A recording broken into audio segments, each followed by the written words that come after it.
Hai, selamat pagi Sobat Guru di mana saja berada. Semoga hari ini kita sehat selalu ya, dan aktivitas kita diberi kelancaran agar apa yang kita harapkan dapat tercapai ya demi anak didik kita.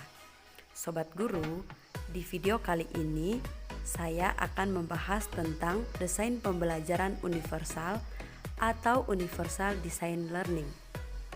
Dikutip dari Otoritas Disabilitas Nasional tahun 2019, desain pembelajaran universal adalah desain rancangan dan komposisi dari suatu lingkungan yang dapat mendukung kegiatan pembelajaran di suatu lingkungan sehingga dapat diakses, dipahami, dan digunakan oleh semua orang tanpa memandang usia, ukuran, kemampuan, atau kecacatannya.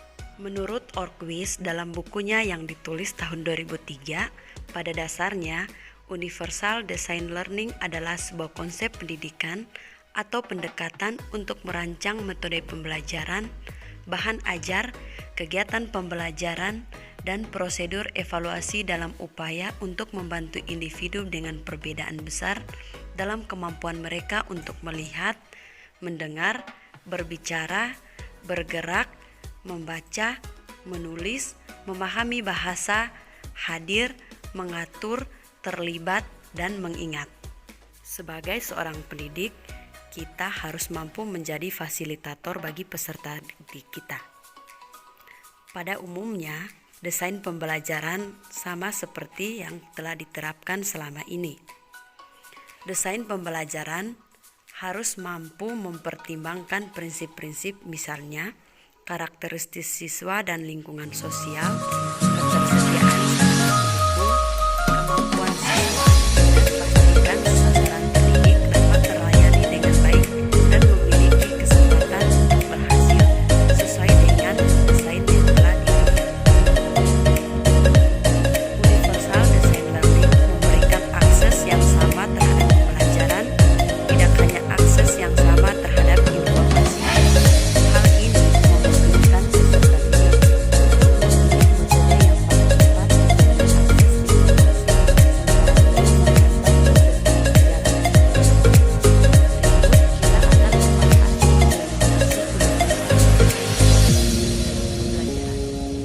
Kali ini akan ditampilkan beberapa contoh bahan ajar yang menerapkan prinsip-prinsip Universal Design Learning.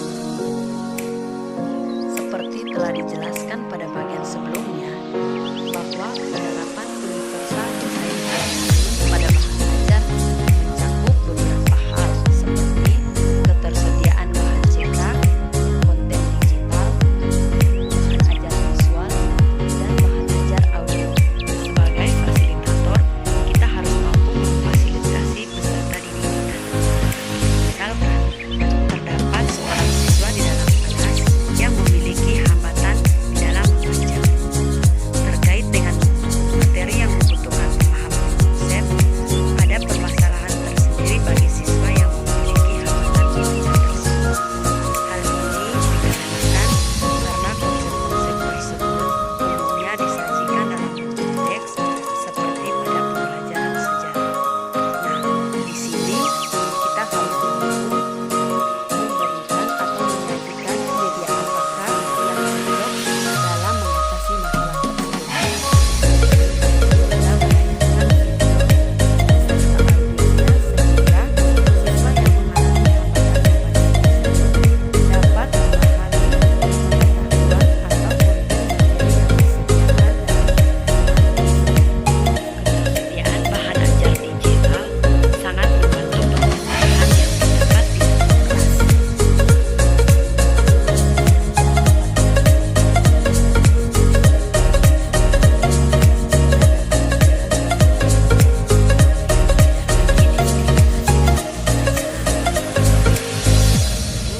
Di akhir video kali ini, saya dapat menyimpulkan bahwa dalam mengimplementasikan konsep desain universal dalam pembelajaran pada umumnya harus memperhatikan dua prinsip. Yang pertama adalah prinsip fisik dan yang kedua adalah prinsip fleksibilitas pada pengembangan kurikulum. Dalam prinsip fisik, kita dapat menemui adanya yang istilah equitable design, yaitu desain yang memungkinkan semua peserta didik untuk mengakses informasi yang sama.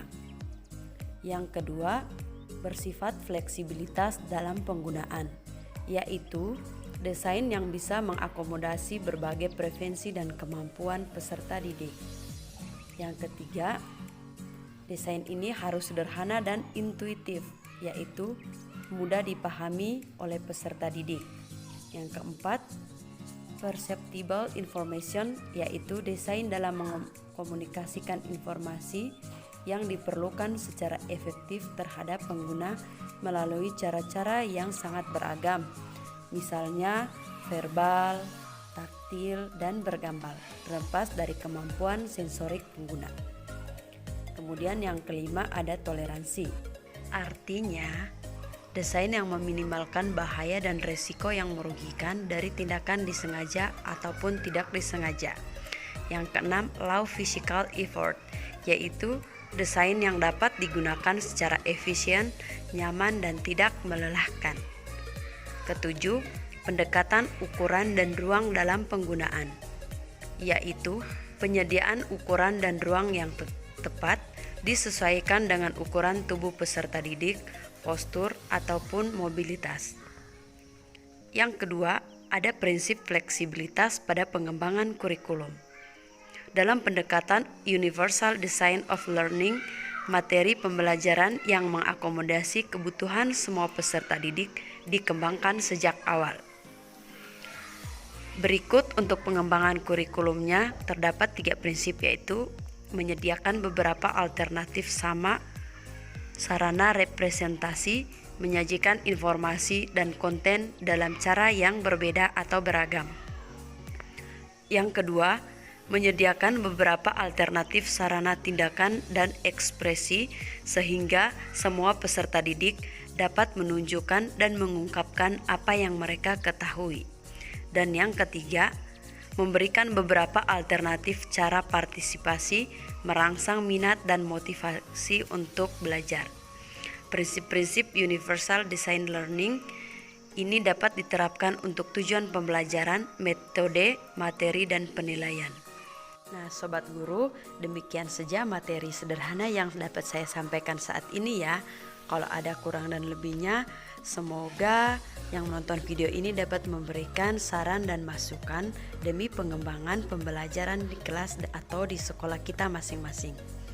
Terima kasih dan sampai jumpa.